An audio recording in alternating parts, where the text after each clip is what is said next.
Where did the road go? Off-road edition. All right, so this is a quick off-road edition of Where'd the Road Go, and I'm here with Super Inframan and Christopher Ernst. Hello. Hello.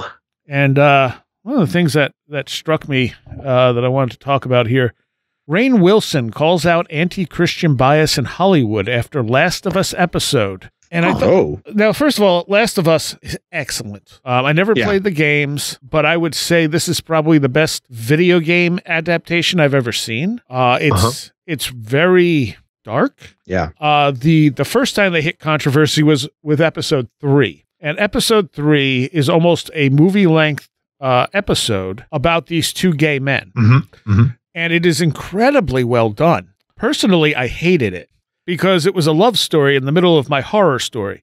Right. Fair enough. And it had nothing matter who's in it. Right. If it's a love story, I don't want to see it. And it was two characters who are not relevant. Yeah. Like it was the backstory of these two characters who are not relevant to the overall story. I mean, they are in the game briefly, I guess. But they built this whole, and like I said, like there were people out there who loved this thing and thought it was one of the best things they've ever seen on television. They were crying. That's fine. I don't want a love story in my horror series, especially 3 episodes in when I don't even know the main characters yet. You know what I mean? Yeah. So I didn't like that episode, but I appreciate how well done it was. And there were some cool parts in it. But then they get up to this one. This is the second to last episode. No spoilers here for anyone who hasn't seen it. But Rainn says, well, I knew this guy was a villain because he started spouting Bible verses. Oh. And, I see his point. I do. Because, he's right. If you have a character spouting out Bible verses, they're probably going to be a bad guy. Yeah. But also, in a show like this, most people they encounter are probably going to be antagonists. Right. But, I mean, honestly, man, I'm sorry, Rainn, but like anybody who I have met who spouts Bible verse in my life has usually ended up not being a very good person, particularly somebody like who's spouting it. And I'm not talking about somebody who you're talking with and you end up getting in a conversation and it turns out that they know the Bible very well. No, I'm not talking about that. I'm talking about somebody who is, spouting Bible verse. And I haven't seen this show, but if he's like a preacher, I don't know, man. I mean, it sounds like, sounds like it. I would say that's pretty much how I felt about it. Like, it's the extremists of anything. It doesn't matter if it's Christianity, Islam, but it's the extremists of it. And I'm saying this, and I very, will publicly say right now, I am not a Christian, but I believe in Jesus Christ, and I believe that Jesus Christ existed, and I believe that he was, some sort of avatar of, essentially what he said he was. To some degree, or at least had, exists in the way that I think people who are true sort of Christian mystics at heart, understand, what the teachings were.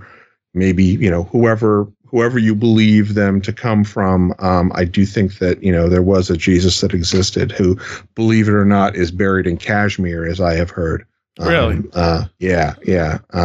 But that's a whole other thing. But yeah, and I asked somebody who believes that, I do think that the Catholic Church, Christian churches in general have, corrupted to a very,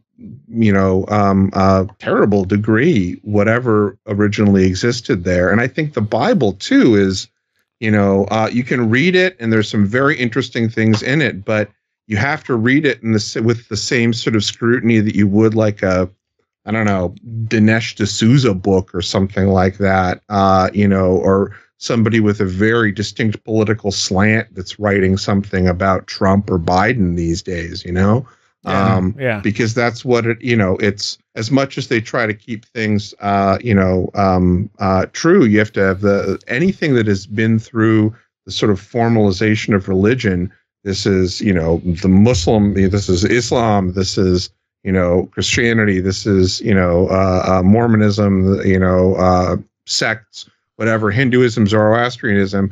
you have to realize that if it's going through humans and, you know, the body politic and society, it's going to get corrupted. So there's a lot of work one has to do to go back and sort of, and that's not to say that you can't find really interesting things. Like if you go back and look at the entire apocrypha of, you know, that comes of Christianity, there's some interesting stuff, particularly in the Gospels that were not included, you know, in the after the Council of Nicaea.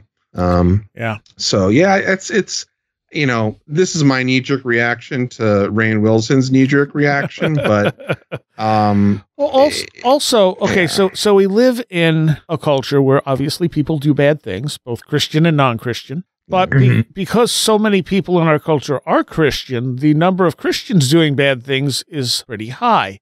Not because they're in Christian. The name of Christianity. Yeah, too. but it's because people will use that as an excuse for what they're doing. They do. Well, they do. And you know, one thing I would point that, especially, well, we've done a lot to use religion to justify our actions. I mean, they use the Bible to just justify slavery. I mean, you know, think about that.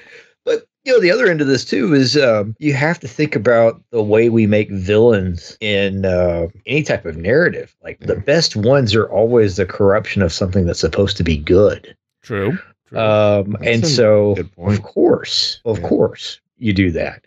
You know, my favorite sort of reversal of this, as sort of like like The Stand or something like that, where you use religion as a post-apocalyptic narrative, is the Book of Eli with Denzel. Yeah, I don't know if y'all have seen that, but that was good. You know, it's a really neat movie because, you know, spoiler, he's blind, and he's the only person. He's got the last copy of the Bible left on the planet.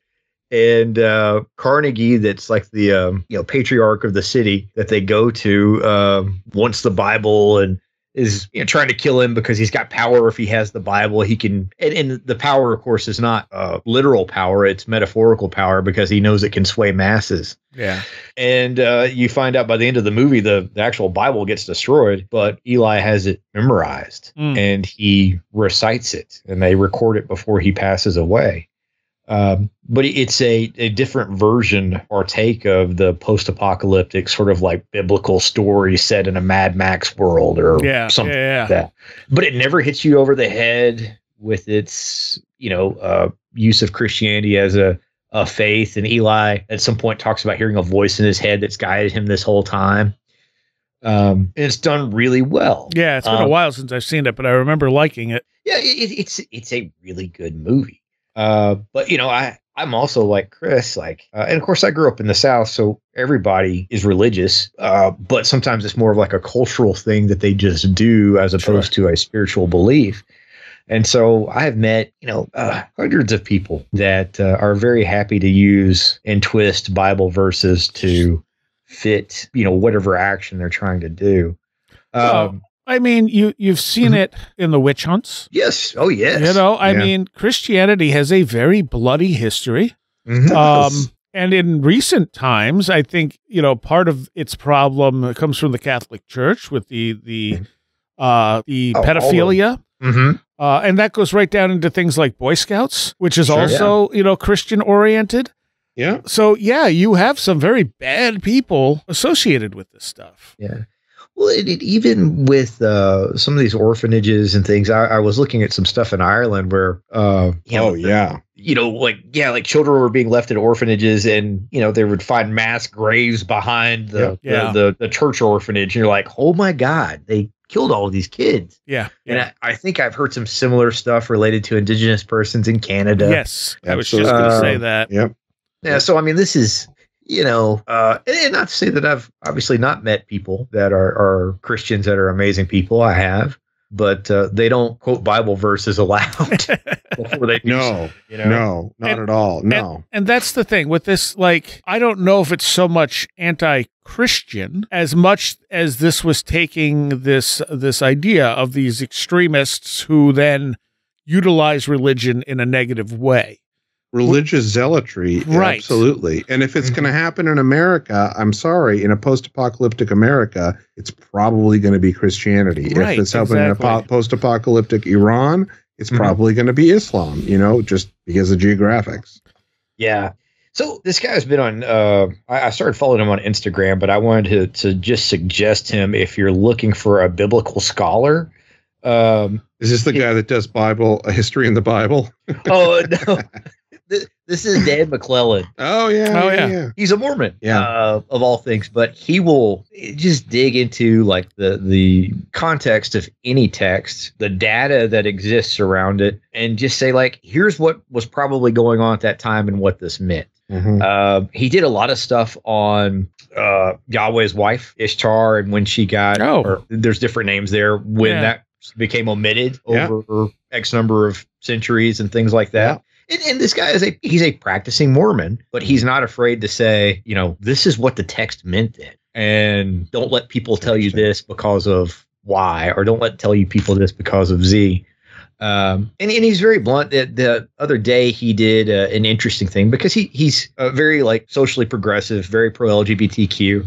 But he brought up Leviticus and a couple of other things. He's like, we argue over how this was translated, but if you go back to the original language, like it still was basically speaking against homosexuality between men. But you follow that up with, that doesn't mean you should be using a text from this far back to persecute a whole group of people. Yeah. And so, I mean, the Old Testament is that's a whole different ballgame than the New Testament. Yeah. I appreciate he was willing to not, work the meaning to fit his views. Yeah. But tell you like, this is unfortunately what it said. Yeah. And I mean, when you look at those texts, these things were written shortly after basically the end of the world. Yes. So you had a very small amount of humans left on the planet. So when logically, you would want to warn against things like masturbation or homosexuality, anything that isn't procreative. Yeah. Because if people don't procreate, humans weren't going to make it. Yeah.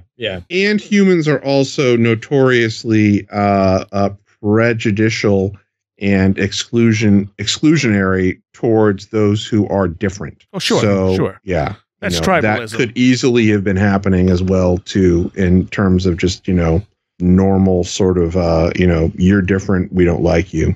Yeah. But I do think in the Old Testament, you got to look at some of that stuff in light of when it was written. Absolutely. Which is when, we were recovering from the end of the last ice age. Yeah. But especially, Old Testament. And then, he'll get into talking about Dan again. There's some series of some of his videos where he'll talk about the origins of, he uses the term Adonai because people asked him to stop using Yahweh. Because, depending on your faith, that can be offensive to use the name. Right. But, where this started, was it a Canaanite god? Was it this other god that was next door? Was it a variation of Baal? All these things. And, how it was really tied to this, like, one specific thing to one specific people, and other gods existed. They just weren't this particular groups of people's gods, even though they believed the other gods were out there. Right. Yes. Yeah. And how all this moves through time and how we, things have changed and it's become what it is now. So, I mean, when you say, like, does Hollywood have an anti-Christian agenda or, anti-Christian bias? I don't necessarily think that's the case. I think you see a little bit of everything from every side. I think it has an anti-religious bias is what it does. It does have general, that. I would agree with that. I think that, Hollywood is, it's sort of part of the atheist machine, Yes. Yeah. The atheist capitalist machine, which, really, it worships the almighty dollar. Yes. That's true. That's true. And I think that there's some sort of like the idea of making fun of religious zealotry is a big part of a Hollywood trope. And that's another thing is that in this day and age, Hollywood and the industry, and I can say this, from whatever special, weird, perspective I have, I'm not really an insider, but it's,